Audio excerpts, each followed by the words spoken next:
वालेकुम दोस्तों, आज हम नंबर रिवर्स करने का कोड करेंगे। How to reverse a number in C++।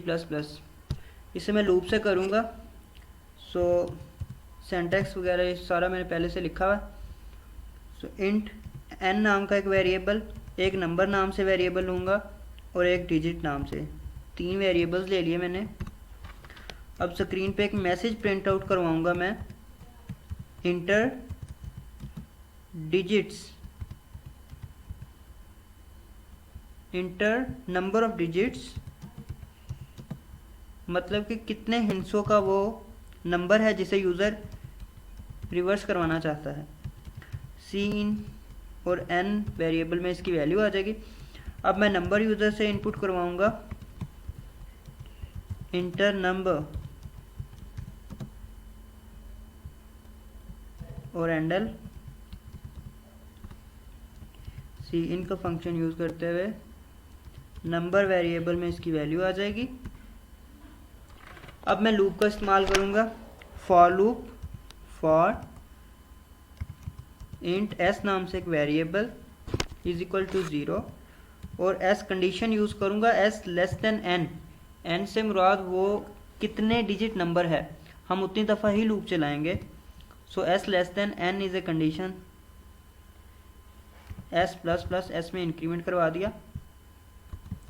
अब लूप की बॉडी, अब यहाँ पे मैं डिजिट वेरिएबल में सबसे पहले नंबर का मॉडुलस लूँगा 10 से, नंबर मॉडुलस 10, इसे मॉडुलस ऑपरेटर कहते हैं, मॉडुलस नंबर मॉडुलस 10।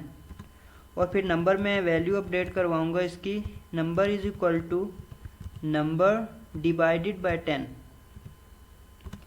और फिर मैं यहाँ पे डिजिट सी आउट करवा दूँगा, सी आउट डिजिट। तो यहाँ पे मैं डिजिट्स के दरमियान स्पेसेस प्रिंट आउट करवा रहा हूँ और एंडल का यूज़ ना ही करें तो अच्छा हो इसमें। अच्छा जी, अब मैं इसे कंपाइल करता हूँ और F10 inter number of digit 3 inter किया मैंने। अब मैं नंबर इंटर करूँगा। अगर मैं 6, 7, 8 इंटर करता हूँ तो 8, 7 और 6 प्रिंट आउट हो गया। अब मैं आपको एक्सप्लेन करूँगा कि इस कोड ने काम कैसे किया। यहाँ पे मेरे पास 6, 7, 8 मैंने नंबर इंटर किया था, तो मॉडुलस 10, इसका आंसर मेरे पास आएगा लास्ट डिजिट 8। सो डिजिट में 8 स्टोर होगा ड्यूरिंग फर्स्ट आइट्रेशन। और यहाँ पे नंबर मेरे पास 6, 7, 8 है। यहाँ पे जब डिवाइडेड बाय 10 करेंगे तो आंसर आएगा मेरे पास 67.8।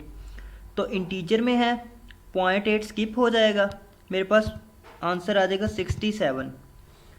तो नंबर में 67 आ जाएगा और डिजिट में 8। डिजिट में 8 है तो यहाँ पे इस लाइन पे 8 प्रिंट आउट।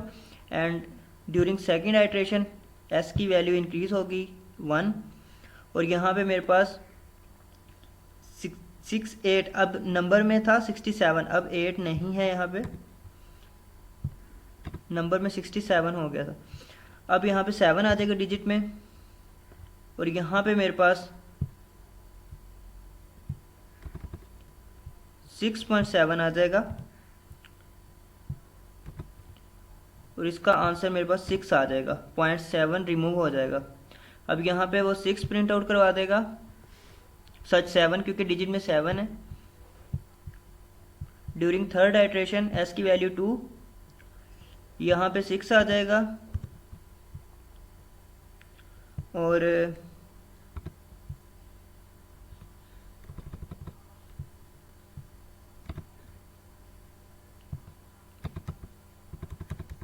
यहाँ पे भी है 6, तो यहाँ पे 0 आ जाएगा, नंबर में 0.6 आ जाएगा ना, तो आंसर 0 ही आएगा क्योंकि 0.6 वो कंसीडर नहीं करेगा, 0.6 को, इंटीजर है, पॉइंट्स वाली वैल्यू स्किप हो जाएगी, 0 आ जाएगा। 6 था डिजिट में तो यहाँ पे 6 प्रिंट आउट हो जाएगा।